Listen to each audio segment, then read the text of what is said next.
Well, where do we begin? Um, Game was off to a cracking start when after 3 minutes, Solomon ran down the left-hand side, tried to cut it back, come off Cooper, and Jonsson was basically knee sliding in celebration. He was that far off his goal line, and then tried to go back and parried it in his own net. I would have preferred he left it. I would have preferred he didn't try and knee slide in the first place. So then we 1-0 down, and then the game for the whole of the first half was just shit. I could have gone to sleep.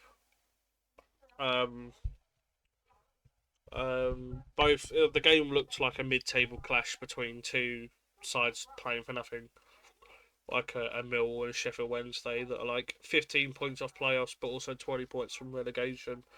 Can't really move anywhere. Nothing to play for. It looked like a game that was on like the final day, with both teams in 14th and 13th. It was poor. Just couldn't keep hold of the ball. No one really created anything. I think we had one chance in the first half for a free header from a corner. Cooper should have done better with. Same with Leeds. Didn't really do anything in the first half. And it looked like, maybe we could get something out of the game. But let's be honest, it's probably going to finish 1-0. But if Leeds play the way they did in that first half and the rest of the season, they won't even make automatics. The game was that bad. I'm not sure if it was because we were good or they were bad. I think it was a bit of both. We made them play worse. Teams come out for the second half, and then straight from the off,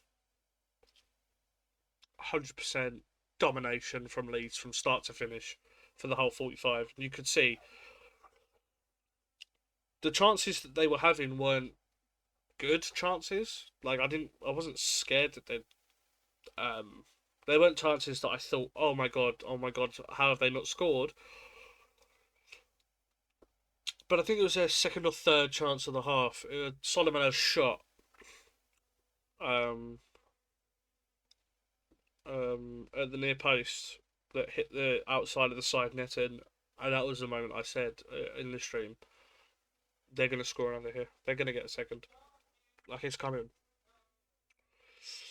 We just couldn't do nothing. We just couldn't keep the ball, couldn't get up the pitch, losing it in stupid places, doing too many silly fucking flicks, the wrong substitutions, in my opinion.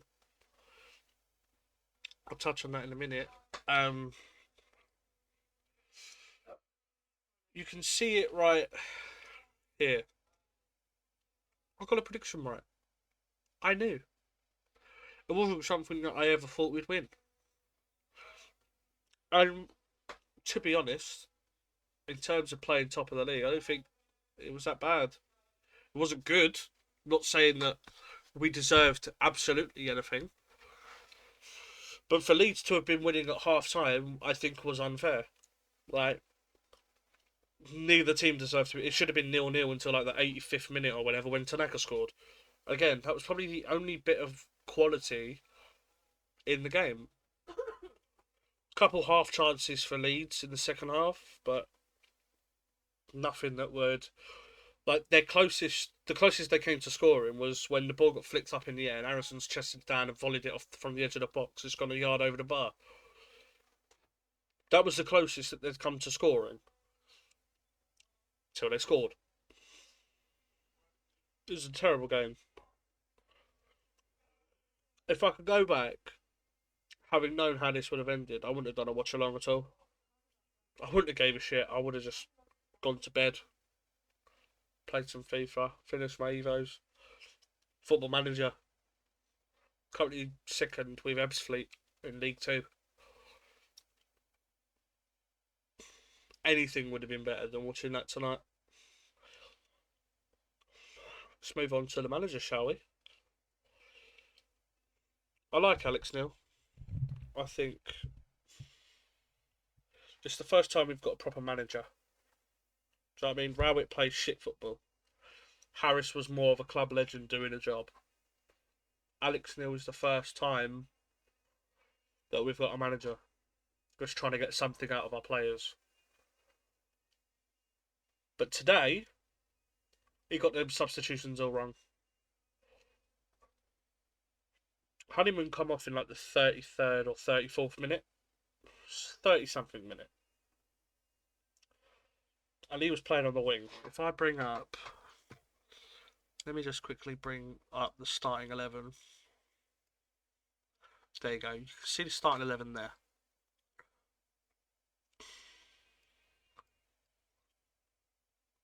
For fuck's sake. There we go.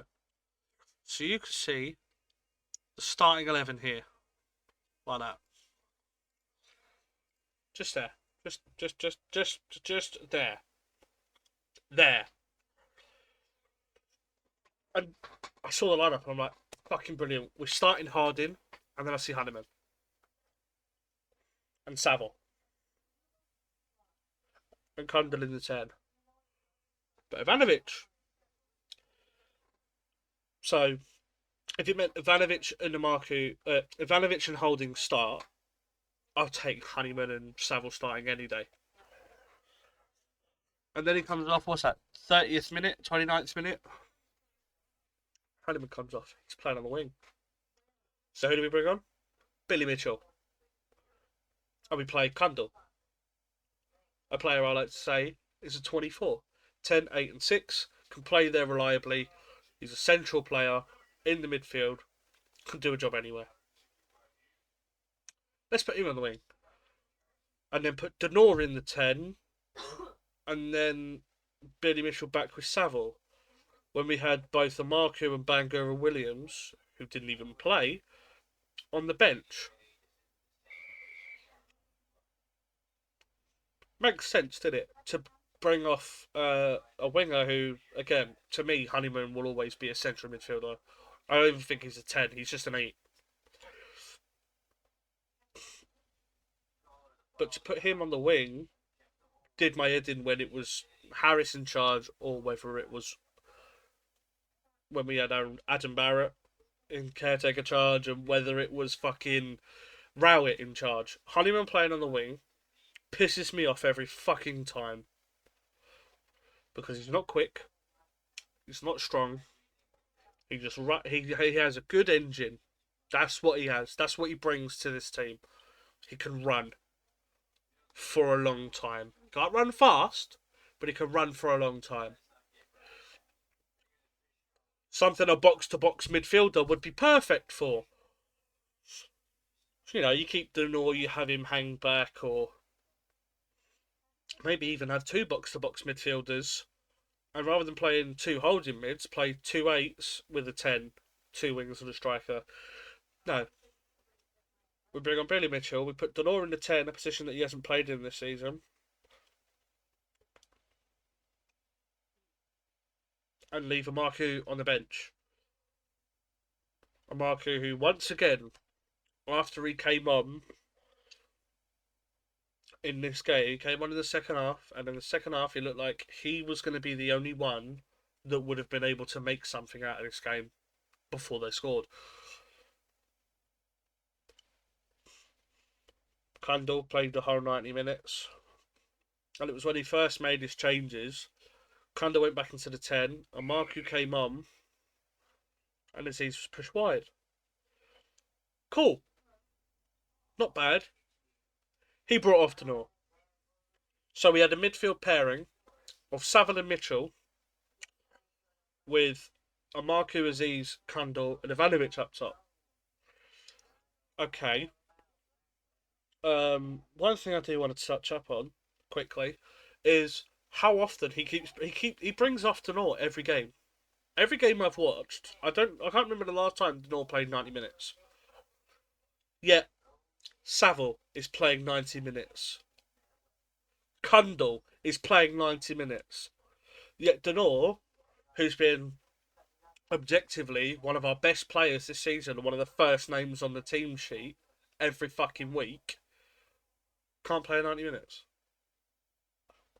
And I'm not going to hold that against Alex Neil because I'm not the manager. I don't know what goes on. I don't know if he's fit enough, which wouldn't make sense considering we're now, what, 6 months into the season?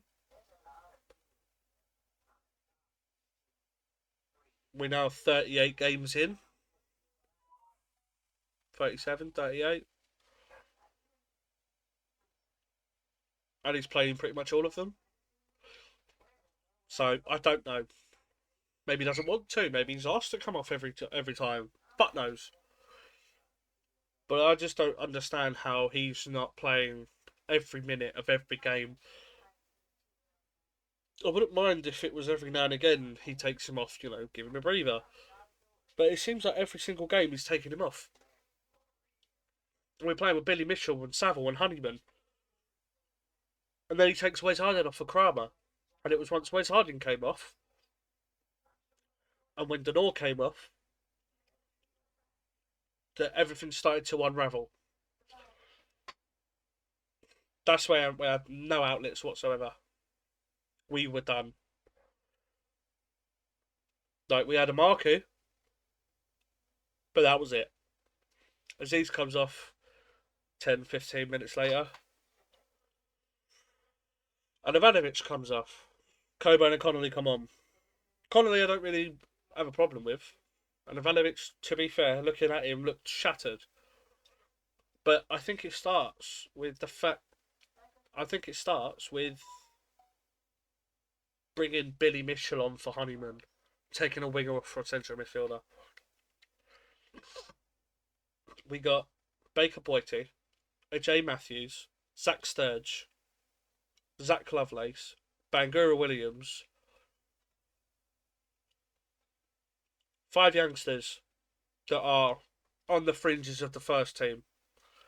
Bangura Williams, who I'd say is probably the player that's the most like SA, in my opinion. Technically, currently, I think he's better. SA might have a little bit more potential, but currently, Bangura Williams is better than SA. Yet Bangura Williams can't start a fucking game, and now can't even get on the pitch. Jensen, Kramer, and Kundal. 3 players that when they first came in played really fucking well and have since been dropping off and dropping off and dropping off. Especially Kramer. I don't fucking know. I don't care. The fact it's taken this long for Wes Harding to get going, and then when Kramer comes on, every single attack. 95% of attacks that Leeds had, they were down our left-hand side every time. I noticed it with Watford. I noticed it with Bristol City. I noticed it with Palace. Although Kramer didn't play. They're going down our left-hand side every fucking time. Every time. Even games against fucking... Even when we was playing against Luton. I didn't get to watch much of that game. I had a game to referee. And although I didn't watch much of it, what I did see was left-hand side, left-hand side, left-hand side. And it's the same thing. When Harding was on the pitch against Leeds in the first place, and in the FA Cup game, and today, the only 2 times I've seen Harding play, it was a mixture. It was like they'd come down our left, but then they'd come down our right. And in actual fact, when Harding was on the pitch, they were down our right-hand side a bit more. Down our left. Sorry. I've just realised I've said this the complete wrong way round. Their left. They always play down their left when Kramer's on the pitch. Down our right-hand side. But their left-hand side... And then their right-hand side. And they mixed and matched. But as soon as Harding come off today, straight, every single fucking time. Left, right. It's on the left side of the pitch every fucking time. Going down their left. Manor Solomon and Junior Firpo constantly had the fucking ball. That's why you can see in the player ratings there. That's why you can see that Firpo and Solomon have green ratings and Bogle and James don't. Because they didn't see as much of the ball. And Joe Bryan did well and Amarco did well defensively.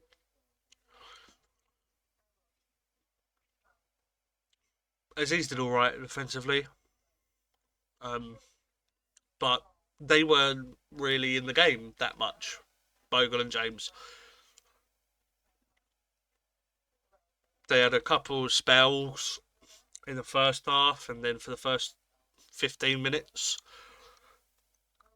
And then Amarco comes off. Not Amarco, Harding comes off. Kramer comes on. And every tack is down the left hand side. Solomon, Firpo, Rothwell and Aronson having a fucking field day.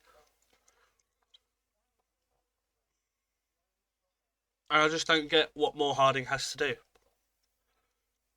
I think it's unfair on Cooper. The own goal was a Jensen own goal. I think it should be a Jensen own goal.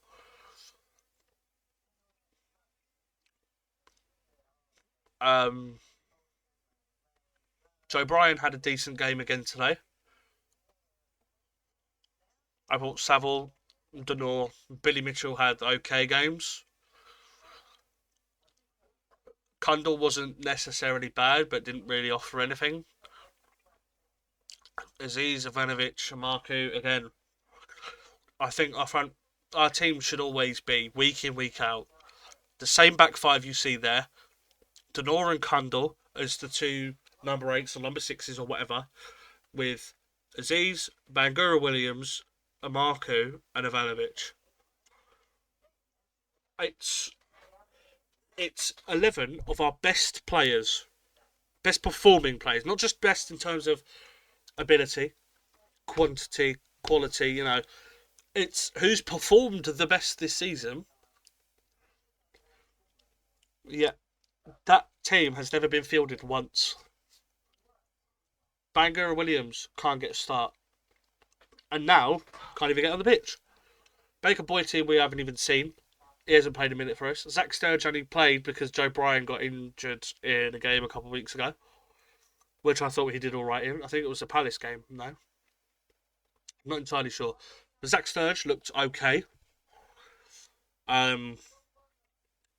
Jay Matthews got I think pretty much got injured in his first under-21s game, so yet to hear from him since. Baker Boyte, fuck knows what's going on with him.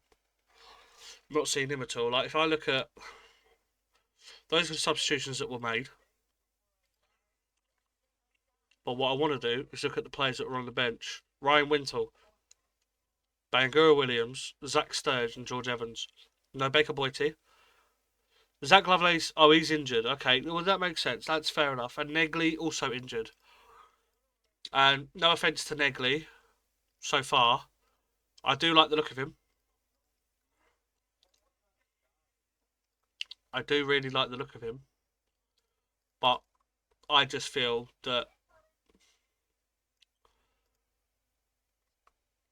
you know, Aziz has been better. He's performed better this season because we've not seen much of Negley.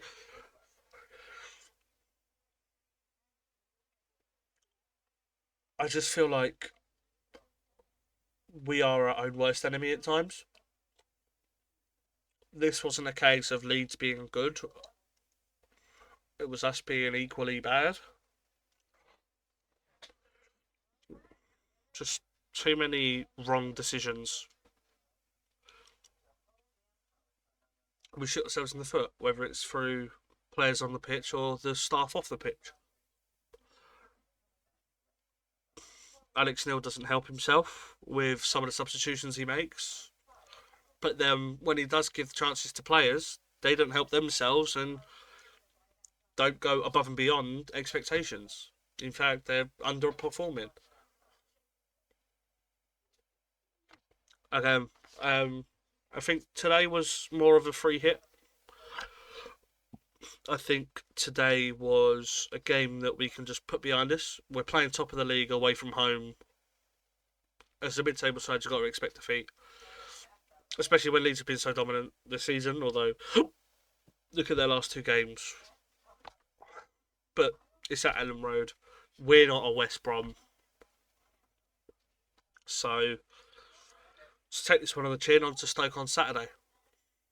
That'll be where I think he should play the same team again as he played tonight. Maybe, depending on how Honeyman is, maybe start on Marku and Aziz. And Bangura Williams would be my midfield 3. I do think you play Saville and Denora again, though. I don't mind that. And I do think Harding should based on what I saw tonight, Harding should be starting every fucking game. It's no offence to Kramer, and I don't think Kramer's a bad player. I really don't. I think Kramer is a good player. I think he's quality. He's just not a fucking right back. Nor can he play right back. I said this on the stream. He's too tall, too slow, and too gangly to be playing as a fullback. Wes Harding is another centre-back that plays that position at fullback, but he's shorter, stockier, and faster. He has the strength, the pace, and the power to play as a fullback. A defensive fullback, like Joe Bryan will bomb up the wing, as will Harding, but I think Harding's better as a defensive fullback. But he's better than Kramer. Kramer should be a third choice centre-back. Cooper or Tanganga gets injured or picks up a knock or something. Kramer straight in there. Could do a job, fill the shoes, and won't look out of place. But a right back, he's being hung out to dry. Honeyman playing as a winger, Kundal as a 10, is not working. It isn't.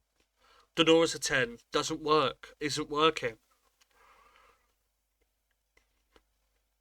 What does work is a Marku playing on the left and Aziz on the right.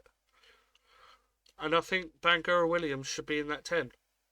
If you go back to the Portsmouth game and you watch, if you look at Portsmouth's run of form before tonight, let me just quickly have a look. They just lost to Plymouth. Before tonight, I don't know if it was before the Leeds game or if it was after the Leeds game, Portsmouth run of form was either at home or it was just in general. I think it was at home. Was 1 loss in 11 games or 12 games, and that was to us. And if you go back and look at the way we scored,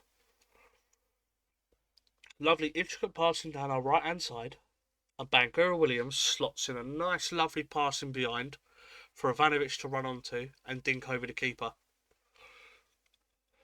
We have yet to see a pass like that from any of our other midfielders.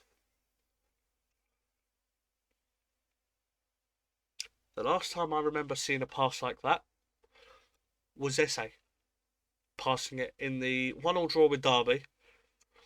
It was Esse's through ball to Ivanovic that got Ivanovic's first ever goal in Millwall colours or in English football.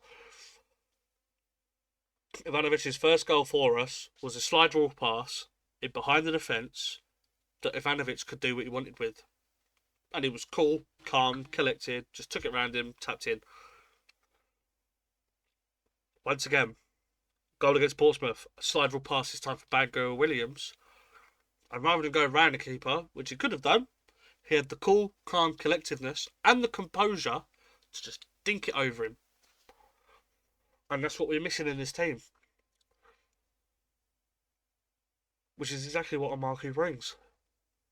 And Bangura Williams brings. And Aziz can bring. Runs in behind.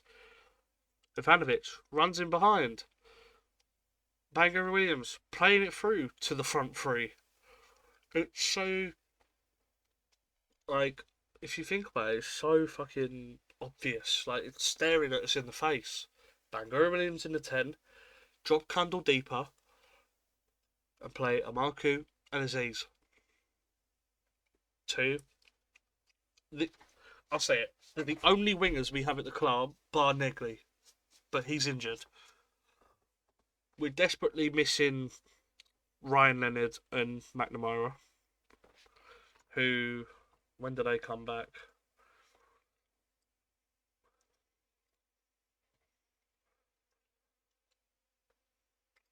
They don't come back until Liam Roberts is suspended for 4 more games, so he won't be back. Roberts won't be back until, so miss Stoke, Sunderland, Portsmouth, Sheffield United. So he won't be back till the 12th of April when we play Middlesbrough at home. Callum Scanlon, I don't know what's happening with him. I'm pretty sure he's gone back to Liverpool. Oh, I don't know. The fact that we brought in Sturge makes me believe he might have done. Lovelace is out for the season. Negley's back.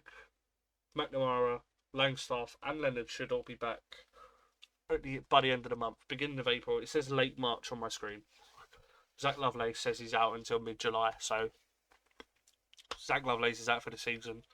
Hopefully he comes back for pre-season so that, we can see him back in the team again. He's our youngest ever footballer, our youngest ever player.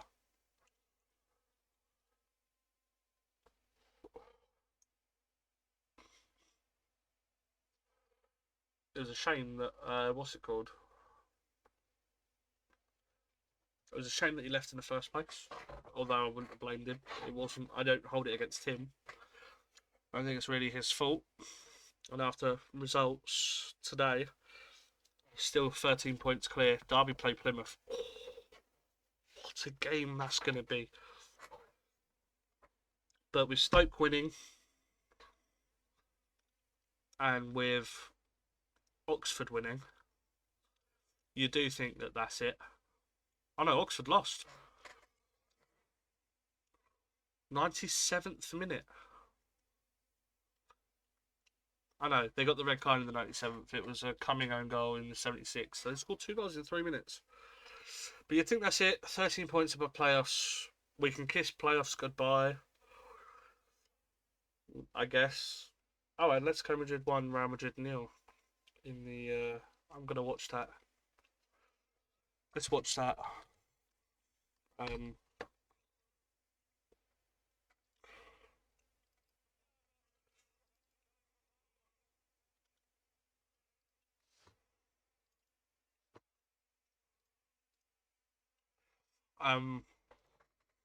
I do just think that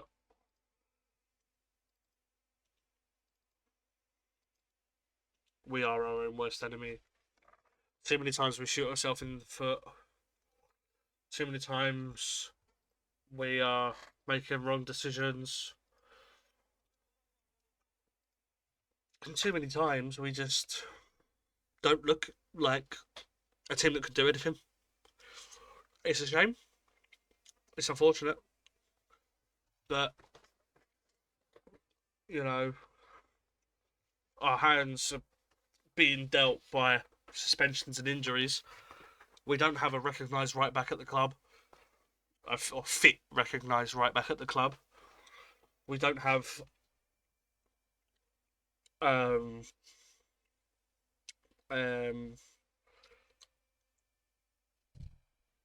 a